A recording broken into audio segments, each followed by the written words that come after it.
நீலம் studios applause entertainment தயாரிப்பில் மாரி செல்வராஜ் இயக்கத்தில் துருவ் விக்ரம் நடிக்கும் பைசன் அக்டோபர் 17 முதல் திரையரங்குகளில். குறைந்த விலை நிறைந்த தரம், தங்கள் தேவைகள் அனைத்தும் ஒரே இடத்தில். ஜெயச்சந்திரன். உங்கள் பசியார எங்கள் ருசி பேசும். நான் இது வரைக்கும் இந்த மாதிரி எனக்கு தேர்தல்லாம் என்னன்னே தெரியாது. நான் போட்டியே போட்டது கிடையாது. வாழ்க்கையில் என்றைக்குமே ரேங்க் எடுத்ததே கிடையாது. நான் 12th எழுதிக்கிட்டே இருக்கும்போது 10 நிமிஷத்தில் வெளியே நடந்து போயிட்டேன். ஆனால் போர் அடிக்குதுன்னு.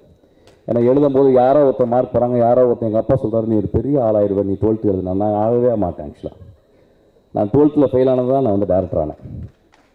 அதனால் வெற்றிகள் மேல் நம்பிக்கையே இல்லை. வெற்றிகள் மேல் நம்பிக்கையே இல்லை. தோல்வியே மனிதனை உயர்வுக்கு கொண்டு வரணும் நான் ரொம்ப நம்பினேன். என்னுடைய 10 படங்களில் 8 படங்களில் 9 படங்களில் நிச்சயமாக ஒரு 6 படங்கள் தோல்வியாக இருக்கும், 2 படங்கள் பெரிய வெற்றியாக இருக்கும். பட் அது அல்ல ஒரு கலைஞனுக்கு. இன்றைக்கி நான் வெற்றி பெறணும்னு ஆசைப்பட்றேன். ஏன்னா விஷால் என் கூட இருக்கிறதுனால. இது இந்த மேடையை எங்கள் பிரச்சார மேடையை நான் தைரியமாக உபயோகித்துக் கொள்கிறேன்.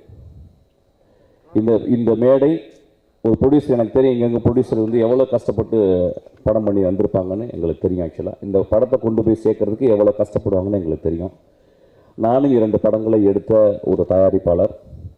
நாங்கள் தயாரிப்பாளர் சங்கத்தில் நடிகர்கள், இயக்குநர்கள், ப்ரொடியூசர்கள் எல்லாம் சேர்ந்து நிற்கிறோம். நாங்களும் ஒரு ப்ரொடியூசர். எங்கள் டீமை பார்த்து 2 குற்றச்சாட்டு சொல்கிறாங்க. அதை நான் பதிவு பண்ண போகிறேன். பத்திரிகையாளர் எங்களுக்காக வெளியே போய் சொல்லணும். இது தமிழ் சினிமாவுக்கு மட்டும்தான் நாங்கள் பேசுகிறோம். இது சினிமா அல்லாதவர்களுக்கு வெளியே ஒரு லே ஆடியன்ஸுக்கு பேசலை. ஏன்னா பிரச்சாரமாக தெரியும். ஒரு மேடையிலேருந்து பேசும்போது, ஒரு யூடியூப்பில் பார்க்கும்போது ஒரு மிட் ஸ்கோஸப்பில் தான் நாங்கள் பேசுகிறது தெரியும். இந்த மேடையில் நான் கிட்டத்தட்ட ஒரு 1000 பேர் உட்காந்துருக்கீங்க. ஒரு லாங் ஷாட்டில் தான் தெரியும்.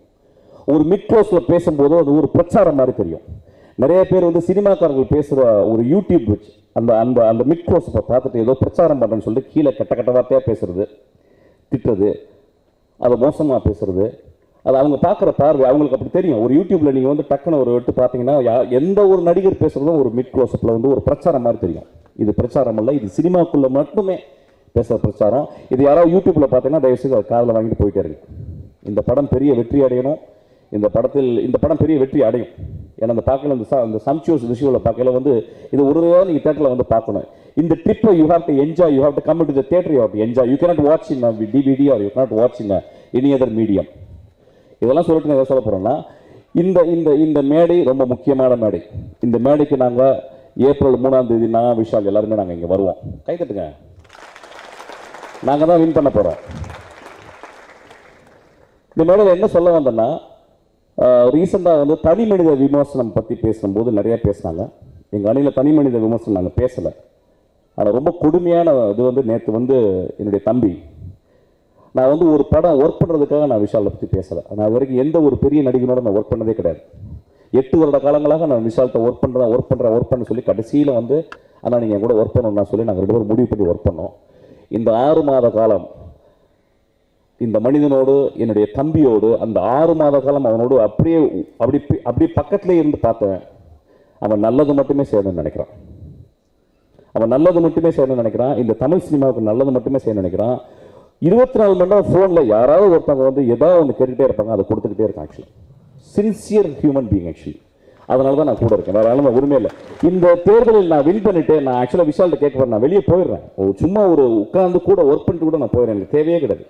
எனக்கு ஓட்டுகளே தேவை. எல்லா ஓட்டுகளையும் இந்த மனிதனுக்கு கொடுங்க. லட்சம் எல்லா ஓட்டும் இந்த அணிக்கு கொடுங்க.